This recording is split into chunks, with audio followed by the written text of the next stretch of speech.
Get ready for a massive cultural moment. We start tonight with the incredible performance of Nancy Ajram. Fans packed Newark Symphony Hall, traveling from across the Northeast just to witness the queen of Arab pop music live. We dive into how Nancy Ajram connects with her massive audience, sharing what it means to her fans and the incredible journey of her career that has made her a global icon.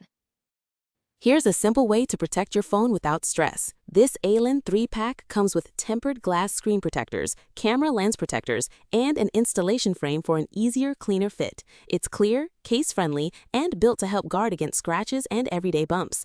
Check the link in the comments to get it on Amazon. Next up, we look at Hollywood drama as Jacob Elordi faces a serious setback. The movie star suffered a foot injury that has thrown his plans for the Cannes Film Festival into chaos. We break down what this injury means for his pursuit of the James Bond role, and whether this physical hurdle will derail his chances in the super spy world.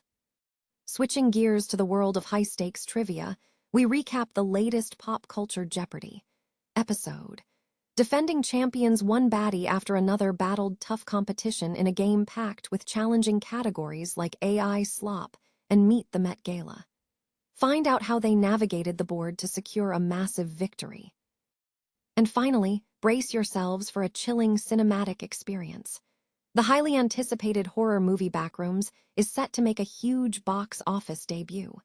Chiwetel Ejiofor stars as Clark in this new film, and we explore what makes this liminal space horror so compelling for Gen Z moviegoers.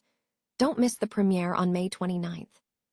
Nancy Ajram captivated a sold-out audience last Friday night at the Newark Symphony Hall, drawing crowds spanning 3 blocks, with many attendees traveling from across the Northeast to witness the queen of Arab pop perform live. Upon taking the stage in a shimmering silver dress, the predominantly Arab crowd erupted in cheers and gasps. Speaking backstage after the first stop of her world tour, Ajram emphasized the deep connection with her fan base, stating, "Throughout the years, my fans have grown with me. We've all evolved together, creating memories along the way, yet the bond between us remains as strong as ever. It continues to grow, and that connection is something I truly cherish." Ajram's immense career spans decades, marked by best-selling albums like Ah W Nas and Ya Tab Tab Wa Dala, which remain staples at gatherings worldwide. Her influence is comparable to global pop icons like Beyoncé and Taylor Swift, with Billie Eilish publicly naming her as a favorite singer. Having begun her career in local Lebanese television at age 8, Ajram has significantly shaped the collective consciousness of the region and its diaspora. Her artistic evolution is highlighted by her establishment of her independent record label, Into Musica, in 2008, which granted her creative freedom. She has also collaborated with Western artists, notably Kanan on the 2010 FIFA World Cup song, Wavin, Flag, and Marshmello on the 2022 track Sa Sa, the first Arabic-language song to chart on the Billboard Hot Dance electronic chart. Industry analysts note that Ajram's success stems from her versatility and keen awareness of evolving music trends. Mahmoud Sultan, an A&R at Believe, credits her ability to adapt while maintaining her core identity for her longevity. Ajram's artistry also champions female empowerment. She collaborated with director Nadine Labaki on early music videos that challenged outdated portrayals of women in Arab pop, aiming to reflect the strength and complexity of women. Furthermore, she actively engages with younger generations, including releasing children's albums and welcoming young girls onto the stage during her concert. Her performance took place during a challenging period for Lebanon, marked by ongoing conflict. Ajram used her platform to foster hope, asserting that art and music can combat despair. "I refuse to let sadness define us. What I've learned is that there are moments that, once gone, never come back, and in those moments we must choose hope over despair. From the deepest sadness, love and hope can be born through art, through music, and through the unity of the people." Fans left the venue celebrating, singing her music throughout the streets. Ajram continues to inspire emerging Arab pop artists, expressing humility when acknowledging the influence of newer talent and looking forward to future collaborations. Her music solidifies her status not just as a star, but as a powerful symbol of Lebanese resilience and enduring hope. Jacob Elordi has suffered a foot injury that has jeopardized his participation in the Cannes Film Festival, raising questions about his prospects for a future James Bond role. The 6'5" actor was scheduled to serve on the competition jury under President Park Chan-wook, but is reportedly unable to fulfill his duties due to the physical demands of the festival schedule. Both Page 6 and The Hollywood Reporter have reported the injury, though details regarding the cause and severity remain unclear. Fans of the James Bond franchise are concerned that the injury could negatively impact Elordi's standing in the race for the next 7. While Polymarket odds have placed him as a frontrunner, with a 4% likelihood of being cast by June 2026, a slight dip in this percentage has been noted following the injury. However, industry sources suggest that Amazon MGM Studios is taking its time in selecting the next actor, meaning the injury does not automatically disqualify him. Despite the setback, speculation linking Elordi to the role persists. A Guardian reporter suggested he had moved into pole position, although no official casting news has been released. The vacancy for the Bond role remains open, with current probability assessments favoring Callum Turner at 5%, followed by Elordi at 4%, and others trailing. Elordi has enjoyed a buzzy year, highlighted by his work in Wuthering Heights and Euphoria Season 3, and a nomination for Best Supporting Actor for his role in 2025's Frankenstein. The Pop Culture Jeopardy!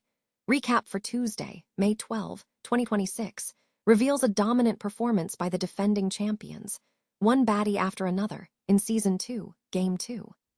The episode featured the champions taking on 2 new teams. Powered by AA and Presto Strangeo, one baddie after another showcased exceptional skill, accumulating 32 correct responses and navigating an incorrect daily double without losing momentum. They ultimately secured a runaway victory in the round, scoring 34,200 points. The competition was fierce across several categories, including TV of the 2010s, I Am, What? AI Slop Gave Me Brain Rot, Cartoon Crush Objects, Producer Tags, and Unsolicited Flick Pics. Presto Strangeo showed strength in Cartoon Crush Objects and I Am, What? While one baddie after another excelled in the latter half of the board, taking over in the categories of Meet the Met Gala, Spanish and Spanglish, The Voice Behind the Line, There's Some Horse in This House, Music on Ice, and Netflix and Chiller. Statistical breakdown showed one baddie after another leading significantly, with 34,200 points, compared to Presto Strangeo's 13,400, and powered by AA's 1,400. The episode also featured intriguing backstage moments, including a brief encounter between Billy Joel, shortly after turning 40, and Sean Lennon, where Joel recounted the issues of the late 1960s, prompting a nostalgic reflection on the era with his hit song, We Didn't Start the Fire. In the final Jeopardy round, the Jonathan pair from Powered by AA achieved a correct response, securing their win, while one baddie after another won the overall round by correctly identifying the song, We Didn't Start the Fire. Performance metrics indicated one baddie after another's strong consistency, with an average Coriat score of 28,500. The round concluded with one baddie after another earning the victory and setting the stage for their potential pursuit of a third win the following day. A highly anticipated horror film, Backrooms, is set to make a strong box office debut, projected to earn between $20 and $30 million during its domestic opening weekend on May 29. The ambient horror movie, directed by Kane Parsons, is drawing attention from horror enthusiasts, particularly those interested in internet horror subgenres focused on liminal spaces and eerie atmospheres, which may appeal more to Gen Z audiences familiar with the Backrooms lore.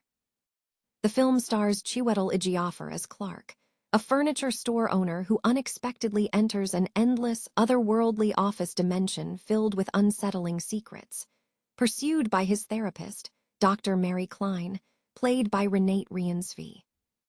Director Kane Parsons is notable as A24's youngest director to secure a feature film adaptation, having previously created a series of viral YouTube shorts based on the 2019 4chan creepypasta version of Backrooms when he was 16. Parsons credits producer Osgood Perkins as a significant mentor figure throughout the production, highlighting the collaborative nature of the crew.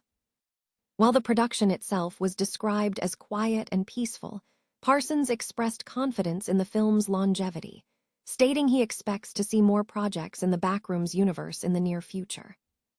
Contextually, the film enters a competitive landscape, drawing comparisons to other successful A24 horror releases, such as Talk to Me, $10.4 million opening, and Hereditary, $13.5 million opening.